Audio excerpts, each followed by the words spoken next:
Hello, comrades, and welcome to another video on the Russian Revolution area of Study 2. This is our second of two videos on the Bolshevik consolidation of power following the October Revolution. And this one is on democracy and diplomacy. Democracy being about the Constituent Assembly that had been promised to convene in January, and diplomacy about the exiting of World War I by the Sovnarkom with the Treaty of Brest-Litovsk. So just to give you an insight into, or to give you a clue as to what is to come when it comes to democracy and the Constituent Assembly, here is a quote from Lenin. He said, "Naturally, the interests of this revolution stand higher than the formal rights of the Constituent Assembly." I'm sure you can figure out where things are going just with that quote as a clue. All right, let's get straight into it. So first, let's recap our last video. So the Sovnarkom was initially confronted by a range of challenges. These included wine riots, strikes, and internal disagreement over whether to allow other socialist parties into government. Popular expressions of class anger were endorsed by the Soviet government, and there was mass attacks on the bourgeoisie in the streets of Petrograd and Moscow. A political police force called the Cheka was founded under the leadership of Felix Dzerzhinsky. The new decrees imposed a new socialist order and encouraged mass participation in the revolutionary process, such as through the Workers' Control Decree, which gave the workers control over Sovnarkom-endorsed factories, and state capitalism, which was a mix of capitalist and socialist approaches, was implemented to stabilize and improve the economy. However, production continued to decline, and workers undermined the policy by kicking out bourgeois experts from their factories without the endorsement of the socialists or of the Soviet. So the key knowledge that we're going to cover in this video, we've got the challenges the new regime faced in attempting to consolidate its power, including the initial problems faced by the Sovnarkom, a continuation of that, the Constituent Assembly and its dissolution, and the Treaty of Brest-Litovsk. We'll talk about the role of significant individuals that influence and change society with we'll touch on the role of Vladimir Lenin and Leon Trotsky. So let's start by looking at the dissolution of the Constituent Assembly. Starting with the election results. So the Constituent Assembly elections were set for the 12th of November. The elections went ahead as planned, and the 5th of January was set aside for the opening of the assembly and the reveal of election results. The Bolsheviks won 24% of the vote, but the SRs, the Socialist Revolutionaries, won 52% of the vote. Now, the SRs were a party that fought for peasant rights, and so this vote mainly came from the peasants. But still, it was a significant majority, and significantly more than what the Bolsheviks had won. Lenin, however, considered the fact that the Bolsheviks had won the vote of workers and soldiers more significant than an electoral majority based on votes from the countryside. He is quoted as saying, "The town cannot be equal to the country. The town inevitably leads the country." Some other arguments from Lenin as to why this should be discounted was that the elections had gone ahead before the Bolsheviks were known throughout Russia. The SRs had split into the left and right factions. Now that is a valid point. So the SRs had split. They weren't just one party. They were two competing factions. And the left SRs had agreed to support the Bolsheviks and had joined the Sovnarkom in December 1917. So the SRs, if they ran as the left SRs and the right SRs, who knows what the split might have been. But either way, the SRs as a whole party had won a considerable majority. The assembly convened. So on the 5th of January, Martial law was declared in Petrograd, and Sovnarkom authorities issued a ban on public gatherings. Pro-Bolshevik troops were also brought into the city. That morning, a protest in favor of the Constituent Assembly, made up of white-collar employees, was dispersed by machine gun fire by those pro-Bolshevik troops, and the protesters were denounced by the Bolsheviks as enemies of the people. At around 4 p.m. on the 5th of January, delegates to the Constituent Assembly gathered at the Tauride Palace for the first opening session. One of the first speakers was Yakov Sverdlov, a Bolshevik party administrator, who read out the Bolsheviks' Declaration of the Rights of the Toilers and Exploited People. This decree or declaration was drafted by Lenin and called for the Constituent Assembly to approve the new decrees given by Sovnarkom since the October insurrection. And it's important to remember that the Sovnarkom had issued a whole lot of decrees by this point, 116 new decrees in the first 2 months of power. So they'd made some huge changes already. So that's what this declaration called for, was for the Constituent Assembly to approve those new decrees. The Menshevik and Right SR delegates made clear their disapproval of this declaration. So they were not in favor of the new decrees, and they weren't in favor of the Constituent Assembly approving those new decrees. So dissolution of the Constituent Assembly. Firstly, here is a map of the Constituent Assembly showing the breakdown of votes. So we've got 24% of the vote went to the Bolsheviks. The pink here are the left SRs. The blue are the majority of the SRs. The Mensheviks here are in green, so 5 seats. Cadets are over here in purple. National groups and some other groups. So at 2 a.m., the Bolshevik and left SRs staged a walkout of the Constituent Assembly. Red Guards and Kronstadt sailors stayed behind. Now, the Kronstadt sailors, we've touched on them before, and we'll definitely talk about them in the future. But they, according to Trotsky, Leon Trotsky, were the reddest of the red. They were really supportive of the Bolsheviks. At 5 a.m., Chernov closed the assembly, announcing that they would reconvene at 5 p.m. At 5 p.m., the Tauride Palace was locked to delegates and guarded by Bolshevik troops, who presented a decree declaring the Constituent Assembly dissolved. So after the Bolsheviks and the left SRs walked out of the Constituent Assembly, the assembly was closed. Then when they all came back to reconvene, the Bolsheviks had locked the doors and said that this Constituent Assembly is over. Now, it should be noted that there wasn't a whole lot of backlash to this. You would think that there were protests in the street, and there was a huge backlash by particularly the SRs, but there really wasn't. And that's because the Bolsheviks had a large support of the military. They had the Red Guards. To quote Lenin here, he said, "We will not replace our rifles for a ballot." So they were ruling with force.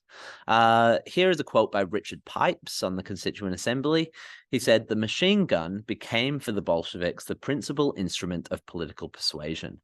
The unrestrained brutality with which they henceforth ruled Russia stemmed in large measure from the knowledge gained on January 5th that they could use it with impunity."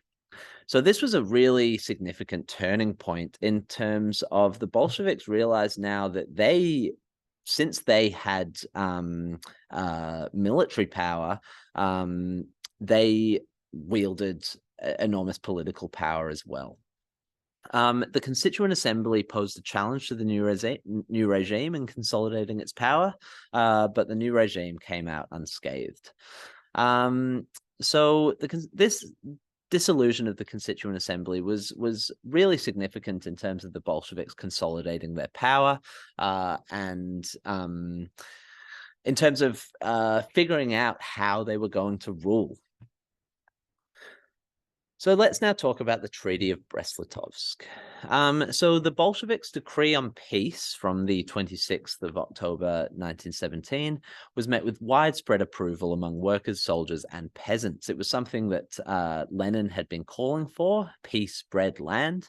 And realizing this ideal of peace became a key factor underpinning the legitimacy of the Bolshevik government. So Lenin felt that a formal peace treaty with Germany needed to be made immediately and at any cost. Although an initial ceasefire between Russia and Germany was negotiated on the 2nd of December 1917, the party did not adopt Lenin's call for an immediate peace on any terms. The Bolshevik leadership were divided about signing a peace treaty. So I know that I mentioned this in the last video, but it should again be mentioned that the decree on peace was basically a promise to get out of the war. It wasn't them signing a peace treaty with Germany and getting out of the war. It was just, we are making this decree that we will exit World War One. So even though Lenin wanted to immediately organize a peace treaty, that wasn't the case for all of the Bolsheviks. So this comes directly from your textbook. I can't remember the page. I'm very sorry. No, it doesn't matter. So the question of peace or war. The issue of when, how, and if a peace treaty should be signed with the Germans was fiercely debated by the Soviet government. Vladimir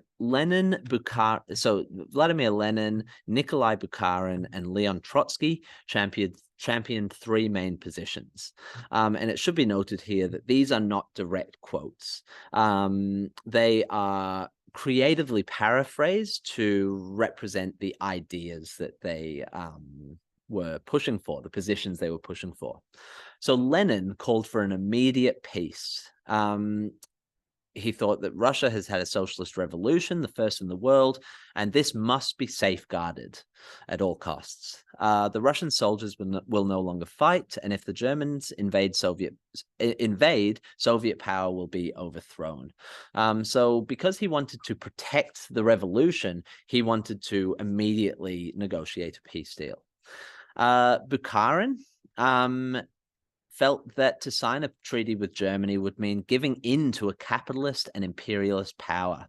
If the Germans invade, a revolutionary war will unfold that will soon spark a new socialist uprising in Germany. To compromise now means to betray the international revolution. So Bukharin wanted to not sign a peace treaty because he wanted to encourage German citizens to upstage a revolution. Trotsky felt that they needed to he was sort of sitting on the fence. He agreed with Bukharin that they wanted to encourage a revolution in Germany, but also agreed with Lenin that they did need to sign a peace treaty. So he felt that by protracted negotiations and appeals directly to the German workers and soldiers, two things would be gained: time for Soviet Russia to improve its position, and hopefully time for a revolution in Germany to develop. He said we should cease fighting, but not agree to any formal treaty. So he went for a position of neither peace nor war. So there are the three main positions.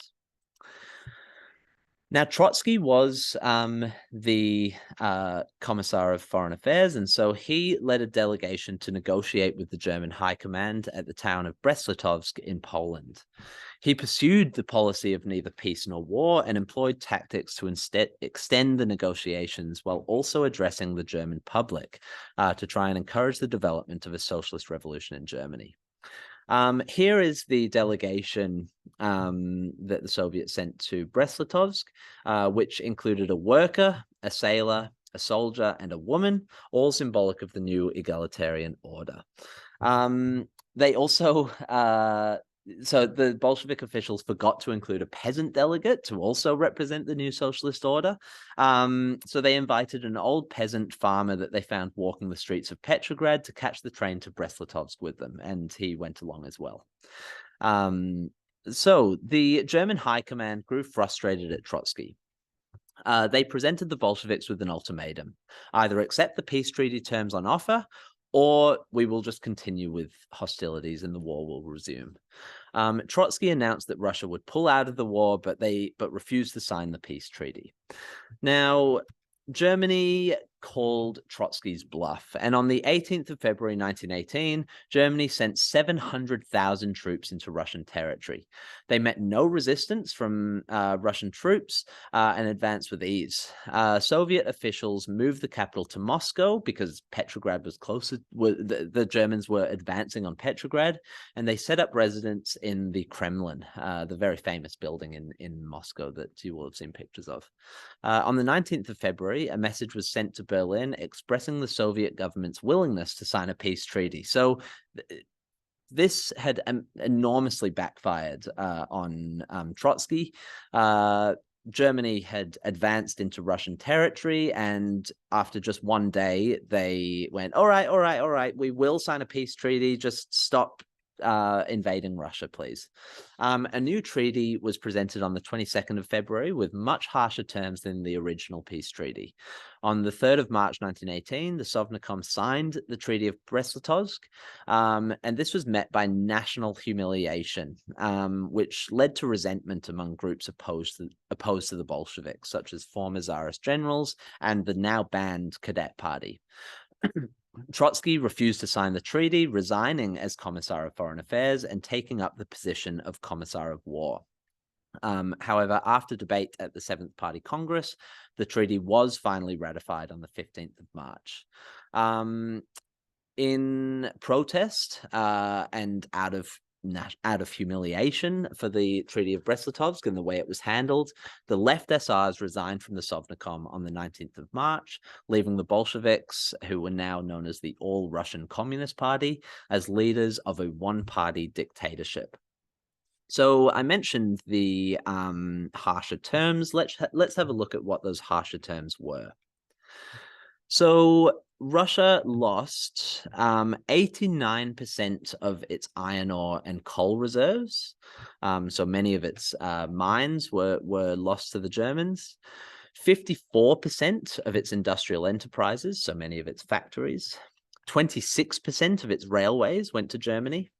34% of European Russia's population, so that's 62 million people, now lived in German territory after they gave up that much land. 32% of farmland, including the Ukraine, Poland, and the Baltic regions of Lithuania, Estonia, and Latvia, also went to Germany. And they also had to pay 3 billion rubles in war reparations. So they lost an enormous amount with the Treaty of Brest-Litovsk. As you can see in this map, here is the Russian border before the Treaty of Brest-Litovsk, including Warsaw, Brest-Litovsk, Minsk, Riga, Kronstadt even. And Petrograd is there right on the edge. And this is the border after the Treaty of Brest-Litovsk. Now, the farmland, it should be noted that Ukraine was known as Russia's breadbasket. So they lost access to an enormous amount of agriculture as well as industry with the Treaty of Brest-Litovsk. So this was, from start to finish, this was a debacle for the socialist government. Now, luckily for Lenin and the Bolsheviks, Germany surrendered from World War I on the 11th of November 1918, unable to maintain its war efforts after the USA entered the war and renewed the Allied campaign. 2 days later, on the 13th of November, the communists renounced the Treaty of Brest-Litovsk and regained much of the territory that they had lost. Lenin's insistence that Sovnarkom accept the humiliating treaty had paid off, and his reputation as the party's wise and eminent leader grew. So after the Treaty of Brest-Litovsk, even though it was a complete debacle, the Bolsheviks actually came out all right. So that brings us to the end of this video. I didn't do a super brief summary. I completely forgot. But basically, the Constituent Assembly had gone ahead, but then been quickly dissolved by the Bolsheviks. And the Treaty of Brest-Litovsk was a complete debacle, but ended up all right once Germany surrendered from World War I. I hope you found this video interesting and useful, and I will see you next time.